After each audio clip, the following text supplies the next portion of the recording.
Hey, what's going on, everyone? Hey, my name is Aaron, and welcome to the Great Outdoors Overland channel. Immaculate care had a stack of that. It just kind of helps break up the white, all the white that's going on with the front end. Not popping it out today. We got a lot of cloud cover, but this is a 270 degree. One of the best things I've ever spent $100 on.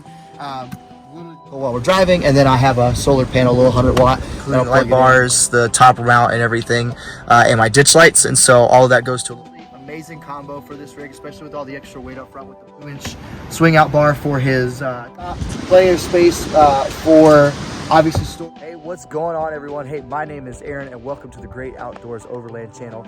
Hey, I'm going to introduce you to one of my favorite rigs I've ever built, the Yeti. Let's go. All right, so the Yeti right here is actually my 2003 Toyota Sequoia SR5 model. Pretty simple. I picked it up about a year ago, bone stock from the original owner from California. So it has a clean frame, no rust at all. The guy had just moved here literally 3 months before when I found it in a parking lot after praying for it, and here it was. I asked him if he'd sell it. He said he never considered it before, called me back the next day and said, name your price. So I picked this thing up bone stock for, $4,500. So a steal. Like I said, clean frame. It has 225,000 miles now. It had 220 when I first purchased it. Leather interior, no major accidents, nothing ever wrong with it. Guy took immaculate care, had a stack of repairs and maintenance over the years, ever since he bought it off the showroom floor in California. So we give you a little rundown of the rig. All right, so let's go ahead and start off with the wheels and tires and the lift. So I'm running lift-wise the Bilstein 6112s in the front with the Eibach 700-pound springs. Everyone I talked to that were trying to utilize the original 6112 spring always said it was, a little too bouncy, but then people always said, don't get the 700-pound, they'd be too stiff. That's a lie. These things were basically made for this truck, and I would recommend this lift to anybody, especially because of the cost of this combo here. I have the Freedom Off-Road upper control arms. I have OEM ball joints that lower ball joints that I did with it when I did this lift. It does have just extended brake lines just to double up on the brake line. I have these level 8 TRD wheels. Pick these up on Marketplace for literally next to nothing. And then I'm running 285/70/17s, Kenda Clever AT2s. I love these tires. They're not too loud. They do incredible off-road and actually are super fun to drive. I am running some KSP, just 1.5 inch and a quarter spacers, I should say. Those things have never let me down, and I don't really get a lot of rubbing. I have these little mud flaps. There's a little rub you can kind of see there, but nothing on the frame, and I'm willing to bet that if I took those off, I'd probably get zero rubbing at all. So, but those are lift and tires in the front. In the back, I'm actually running a set of Dobinsons, and so I went ahead with the Land Cruiser 7-wrap springs. You can kind of see them there, and then the Dobinson 2.5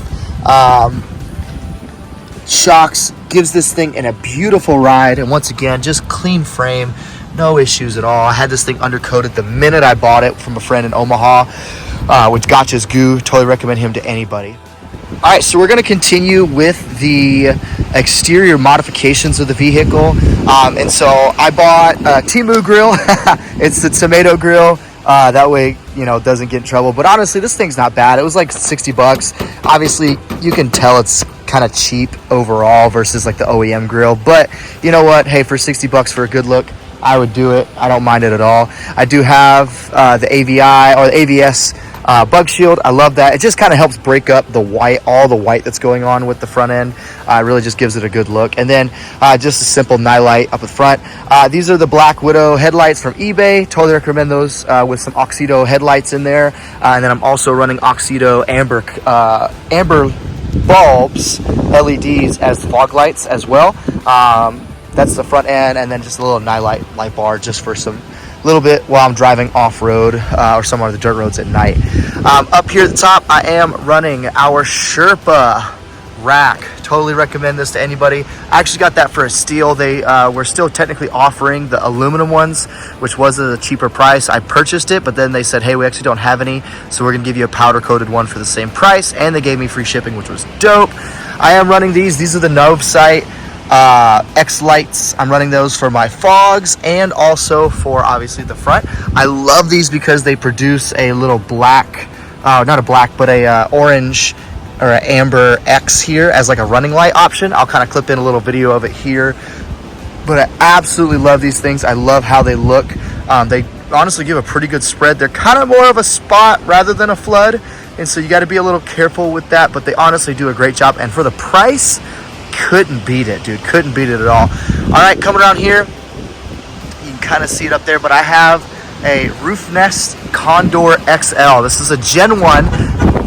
Oh, there's my buddy, actually. There's the other vehicle I built. That's my old 2001 4Runner. I built that thing from scratch. He's joining me on the trip. All right, so my buddy Sheldon's finally here. We'll give a walk around of his rig too, but right now we got to focus on this guy. He's my current one. So now I popped the tent out. We're about to camp, hang out for a little bit. But I was telling you guys about the Nova Sight lights. These things are awesome. Definitely grab you a pair of those. They're super cheap on Amazon. Super great. And then yes, my Roof Nest. There she is. This is the XL Condor Gen 1. I scooped this thing up for like $1,200 delivered to my door. The guy drove it 3 hours to give it to me for $600 off of what he was asking. So you can't beat that.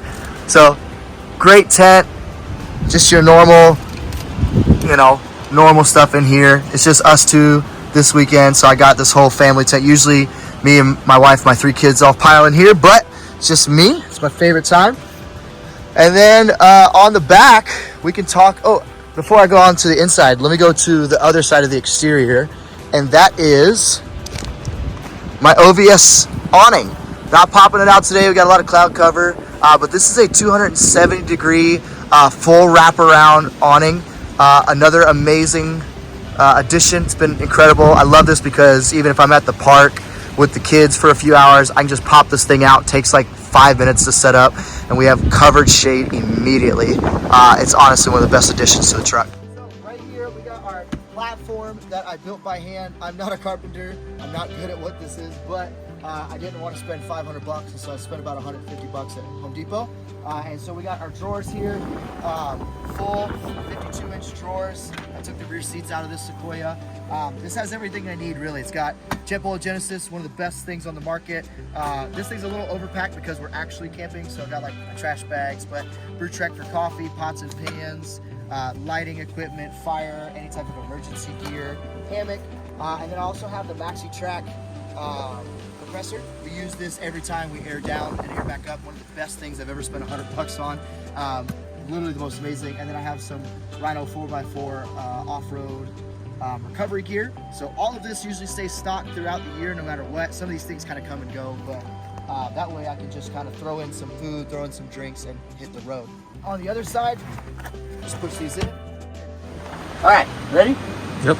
All right, on the other side, just the normal camping gear. Usually all my chairs stay in here. These are like utensils, cookware, and then I also have the Morphlate 4-way in here as well. So like I said, same thing as the other side. This just kind of all stays nice and packed in. That way, if I ever get, an extra day off or, really just feeling like I need to get out in nature, I don't have to pack anything extra. Just throw it in and then go for it.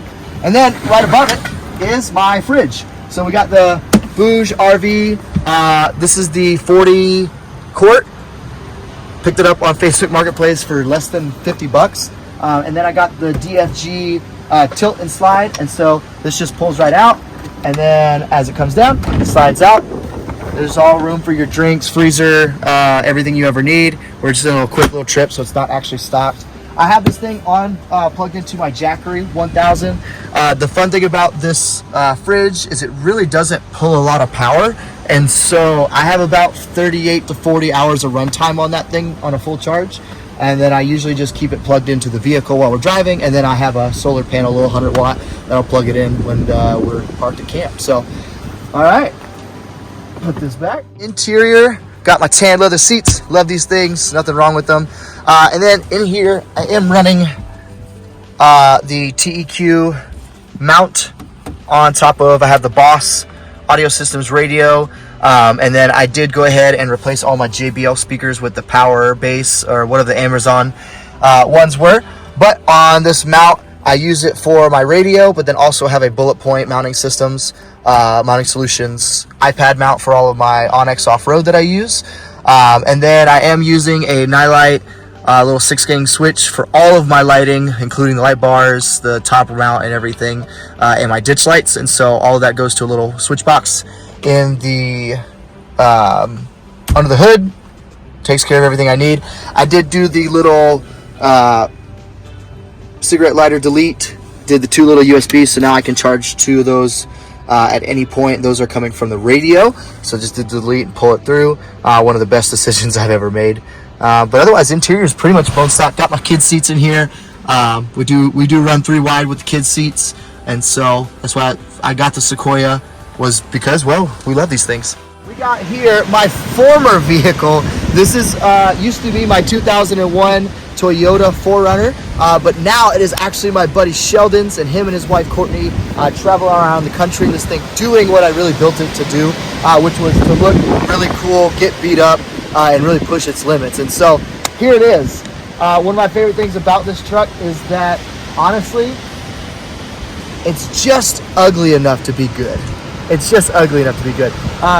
Sheldon and Courtney affectionately calls it Crumpet or Crumpy, and so its name is Crumpy, and I think it wears it very, very well. So I built this thing originally for myself, and then when they got back from a deployment from Germany, I thought, you know what, they were looking for a vehicle, we need to get a bigger one. It kind of just worked out, and we were trying to build them a different one, but this was the right one for them. So starting up front, exterior wise, we got a 2nd gen 4Runner bumper. Just kind of mounted it up with a few different brackets that I've custom made myself.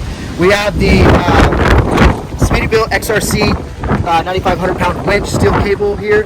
We have put that thing to the test many a times. It's a great winch. It's done great. As you can tell, it's already beat up and used very well. Nightlight 24-inch light bar as well. Once again, amazing things with it. Coming this way, exterior here, we're going to be talking about suspension and tires. And so when I originally built this truck, I put it on some Bilstein 5100s with the 700-pound springs from Old Man Emu. Honestly, amazing combo for this rig, especially with all the extra weight up front with the bumper and the winch. Stock control arms. We did do some bushings on the lower control arms. And then when Sheldon bought it, it needed a new set of tires, and so he put on these 285 7017 Thunderer track grip MTs. These things are meaty, and honestly, have done them pretty well off-road and on the road. They've put a lot of miles on this thing, both highway and on the dirt, rock and gravel, and they haven't let them down. So if you continue here, we have some custom built sliders that we made ourselves. We got them, I think they were originally on like an XJ. We cut them up and then welded them to the frame. Once again, this was a South Colorado truck, and so we didn't really have to do a lot to the frame. It was nice and clean and minty, no rust on this thing.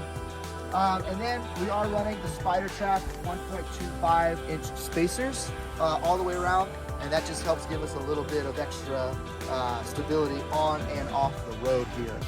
All right, coming around to the outside, Sheldon decided, he said, I need a swing out, so we have just a custom little made like 2-inch by 2-inch swing out bar for his spare tire and the tracks. These are just eBay X-Pulls. They do amazing for $50. Would recommend it to anybody. But this is just a little custom rack that he's picked up on Facebook Marketplace. It just swings out, does everything that you need to swing out to be able to do. All right. Over here on the exterior, we do have the Maxi Track awning. The $100 awning has never let me down. Literally, this was on here when I owned the vehicle for the past probably 4 years, and he's used it. They've used it all over the country, and it's still just been a great little awning.